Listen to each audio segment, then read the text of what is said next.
Depuis 2017, l'organisation est reconnue dans tous les Länder allemands en tant qu'association de droit public. Les transfusions sanguines, les rapports sexuels avant le mariage et la consommation de tabac sont réprouvés. On ne peut boire de l'alcool qu'avec modération. Depuis environ 1 an, les femmes sont autorisées à porter des pantalons au travail. Pour les détracteurs, les témoins de Jéhovah forment une communauté à caractère totalitaire, basée sur la domination et la soumission.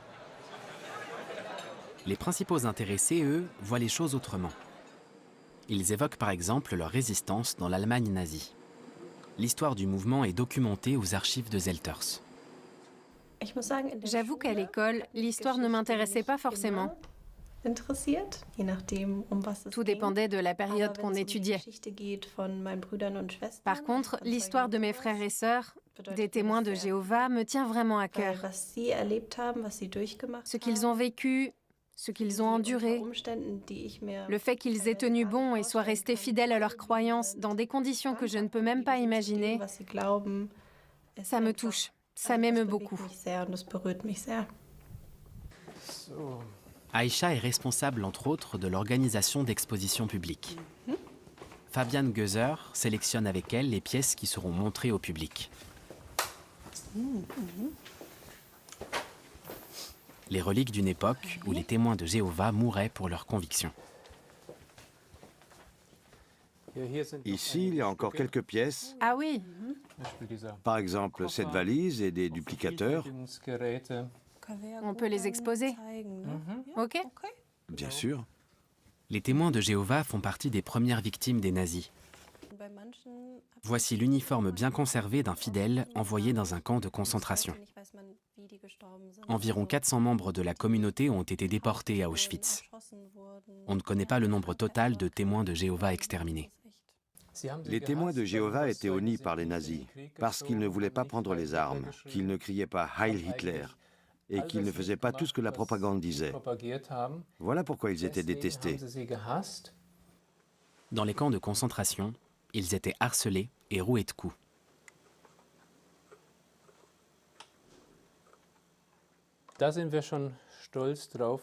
Nous sommes fiers que nos frères et sœurs soient restés fidèles à la Bible et qu'ils aient préféré mourir ou être envoyés dans un camp plutôt que de faire des compromis.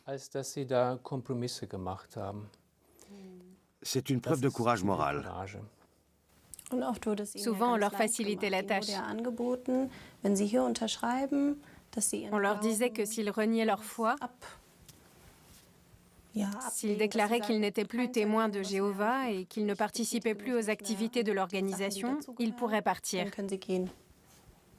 Mais ils ne l'ont pas fait, du moins la majorité d'entre eux.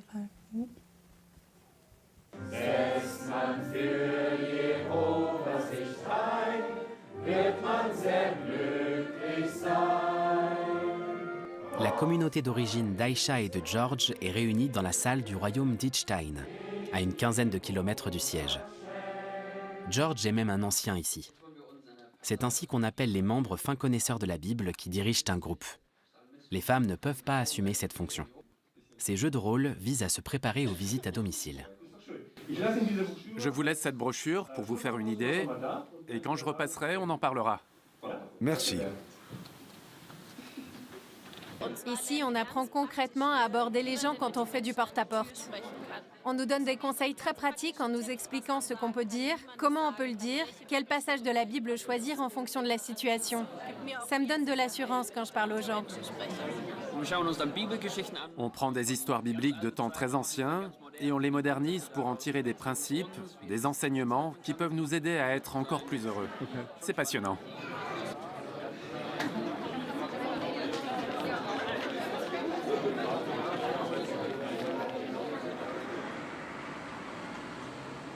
Au programme du jour à Duisbourg, visite spontanée à domicile. Nathalie et Grégor souhaitent engager le dialogue avec d'autres personnes. Allô? Bonjour. Bonjour. Bonjour monsieur, on ne se connaît pas. Je suis Madame Janota. Mon mari et moi sonnons chez vous parce que nous aimerions parler de la Bible. Ça ne m'intéresse pas. Dans ce cas, on vous souhaite une bonne journée.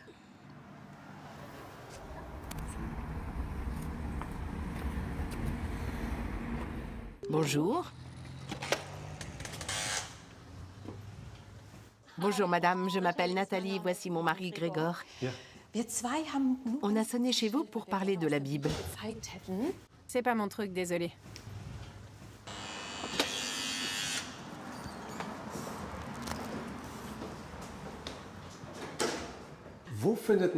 Où trouver aujourd'hui des réponses aux questions importantes qu'on se pose dans la vie?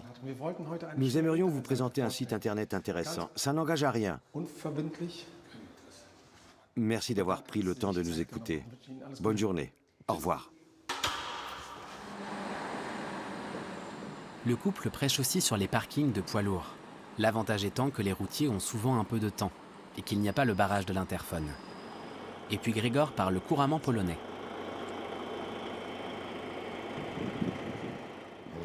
Je ne sais pas. C'est dur de dire non. C'est comme ça.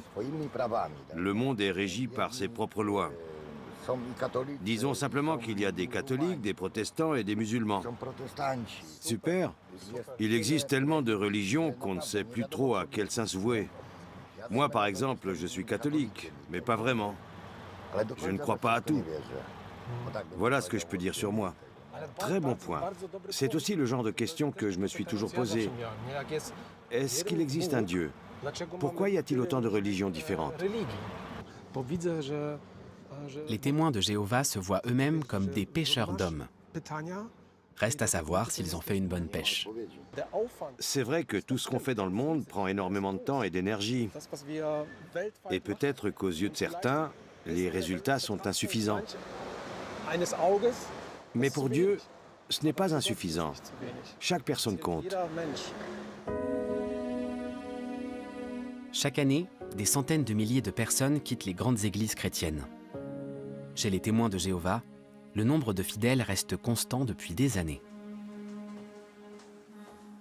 On organise régulièrement des expositions pour rappeler la souffrance de leurs frères et sœurs sous le nazisme. Aïcha peaufine encore les textes. Elle n'a pas le moindre doute sur sa foi.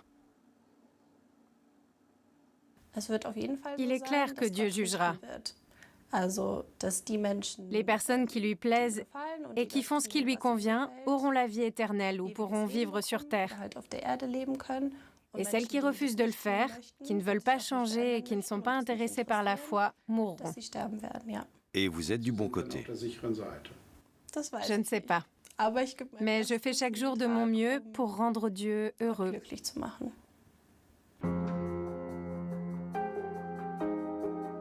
À leur QG de Zelters, les témoins de Jéhovah disposent d'équipements ultramodernes. En même temps, ils remettent en question l'évolution et croient que Dieu a créé le monde tel qu'il est.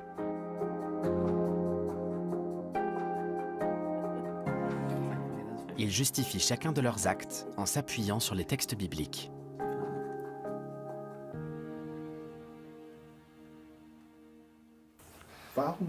Pourquoi les témoins de Jéhovah coupent-ils les ponts avec les anciens fidèles? On se réfère à ce que dit la Bible. Et il est écrit très clairement que si une personne doit être exclue de la communauté, on n'aura plus de contact avec elle. Où est-ce que c'est dans la Bible?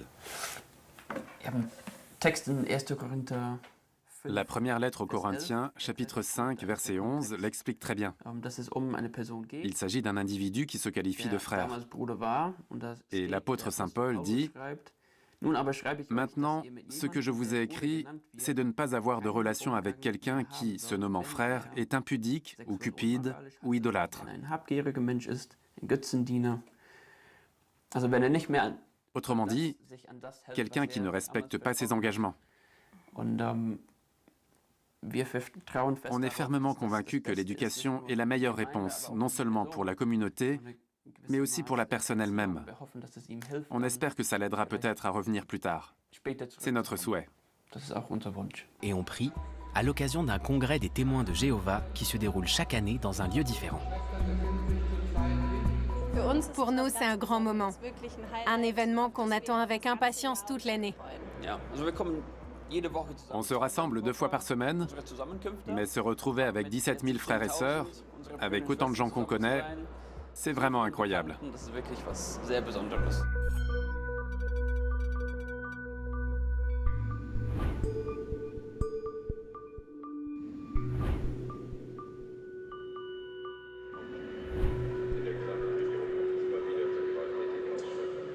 Aisha et George Clark sont mariés et témoins de Jéhovah depuis l'enfance. L'accueil des nouveaux membres et le baptême rituel dans un grand bassin comptent parmi les moments forts de la communauté.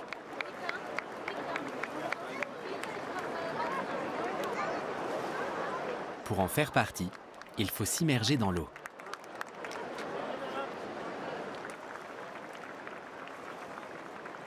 Je crois que dans les autres mouvements religieux, on baptise souvent les bébés.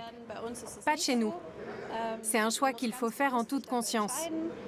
On nous pose quelques questions pour s'assurer qu'on comprend bien ce qu'on fait. Selon leurs propres estimations, les témoins de Jéhovah seraient 178 000 en Allemagne et 130 000 en France. Ils se distinguent par leurs pratiques qui soulèvent, pour certaines d'entre elles, la controverse.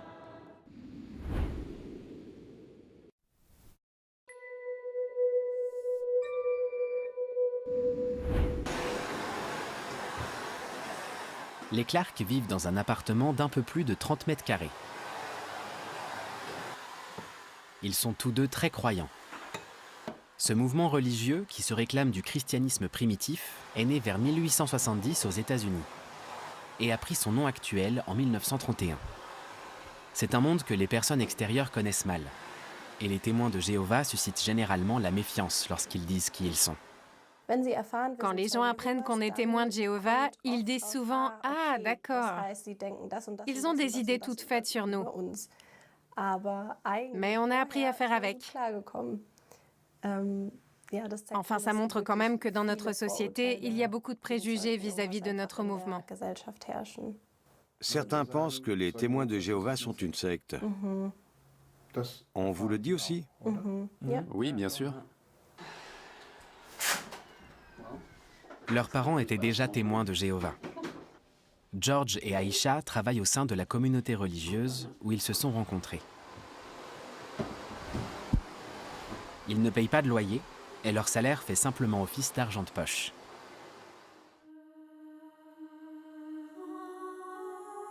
Ils résident et travaillent au même endroit.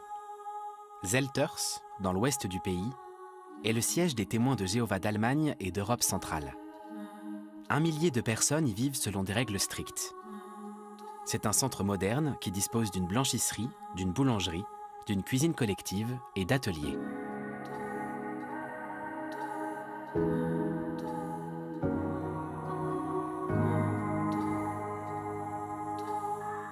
Les fidèles évitent les médias. Après 10 ans de négociations, une équipe d'Arte est autorisée pour la première fois à tourner au siège de l'organisation. L'imprimerie constitue le cœur du complexe. Cette machine offset à cylindre peut imprimer jusqu'à 100 000 revues par heure. La Tour de Garde est le journal officiel des témoins de Jéhovah. Ici, on est en train de fabriquer l'édition roumaine. George a travaillé à la distribution. Aujourd'hui âgé de 28 ans, il a quitté voilà quelques années le sud de l'Angleterre pour l'Allemagne. Cet emploi est sa contribution au groupe. Il envoie revues, tracts, livres et autres publications aux communautés du monde entier, appelées assemblées. Ça part en Grèce. C'est la tour de garde en grec qu'on va envoyer à différentes assemblées du pays. Ces revues sont gratuites et doivent aider à interpréter la Bible. Les témoins de Jéhovah sont présents partout dans le monde. Les plus grandes communautés se trouvent en Italie, en Allemagne, en Grande-Bretagne et en France. Pour George, le fait de toucher un salaire modique n'a aucune importance. Il travaille ici par conviction. Jésus nous a donné pour mission de transmettre la parole divine aux autres. Et c'est ce qu'on fait avec nos publications. Le message de la Bible et les ouvrages qu'on édite ici m'apportent énormément. Ça me permet de mener une vie heureuse. Et je sais que je peux aussi aider beaucoup de gens à suivre cette voie. Je pense surtout aux frères et sœurs des autres pays. Si de plus en plus de contenus sont diffusés en ligne, la version papier de la tour de garde reste l'alpha et l'oméga des fidèles. Avec la revue imprimée en main, il est plus facile d'aller vers les autres.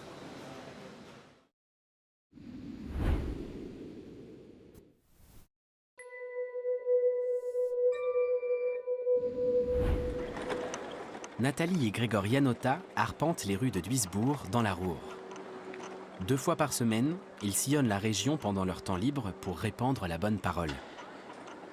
Il n'y a pas de consigne précise sur le temps que les fidèles doivent consacrer à l'activité de prédication, comme ils l'appellent. Mais on attend d'eux une certaine disponibilité. L'équipement est toujours le même. Un panneau d'information, des brochures et l'adresse du site web.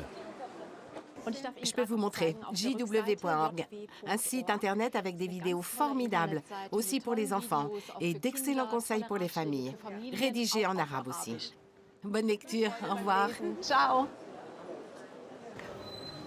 Vous pouvez prendre une brochure. C'est votre langue? Oui? Bonne lecture. On voit que les gens sont parfois absorbés par leurs pensées. Ils marchent dans la rue, ils font des achats, ils vont peut-être voir le médecin, et on le comprend très bien. Donc il y a des jours avec et des jours sans. Parfois, quand il fait beau, les gens sont plus ouverts et prennent le temps de s'arrêter. Ça varie d'une journée à l'autre. On le constate toute l'année. L'essentiel pour nous, c'est de se montrer présent, d'être là et de tendre la main. Si personne ne prend rien, tant pis. Et si quelqu'un prend une brochure, on est content, bien sûr. Et si on peut engager une conversation, c'est encore mieux. Tous deux se sont convertis à l'âge adulte. Après des années de prédication, ils se sont forgés une carapace. Pour eux, le rejet auquel ils se heurtent ne fait que confirmer le bien fondé de leur démarche. Il y en a sûrement qui pensent « Ouah, est-ce que c'est courageux ?» et d'autres qui se disent « Les pauvres, je les plains ». Enfin, il y a de tout.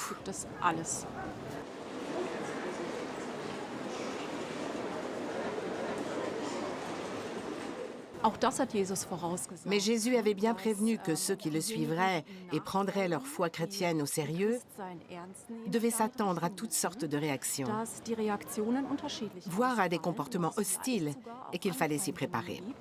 Ça ne nous fait pas plaisir. Tout le monde veut être reconnu et aimé, c'est clair. Mais ça me réconforte de savoir que Dieu est content de moi, parce que je fais ce qu'il veut. C'est le plus important pour moi. Et ça m'aide à supporter ce genre de situation.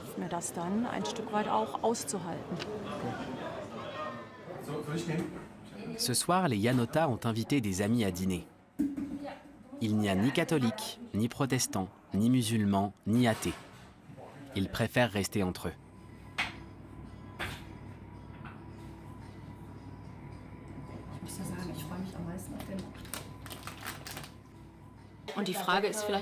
Certains se demandent peut-être comment on définit l'amitié.